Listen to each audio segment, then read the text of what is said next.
તો હેલો મિત્રો, કેમ છો બધા? મજામાં? તો ફરી એકવાર નવા બ્લોગમાં તમારું સ્વાગત છે. તો મારી ચેનલમાં નવા હોય તો સબસ્ક્રાઈબ કરી દેજો, લાઈક કરી દેજો અને શેર પણ કરતા જજો, ભૂલતા નહીં જરાય. તમે આવી ગયા છો વાડી આજ, તમે જોઈ શકો છો. હમણાં મેડમ ખુરશી બેસી ગયા.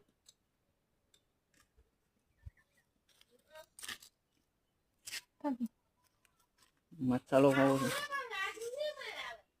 હા, તો આ બતાડું હવે. કપડા ધોવા છે.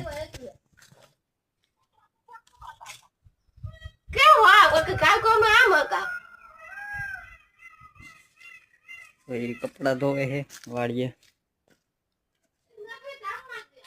પંપ દવા છાંટવાની છે આપણે ખળ વાટતા હતા, મોટું થઈ ગયું એટલે વાટવાનું ઉપાડવાનું નથી.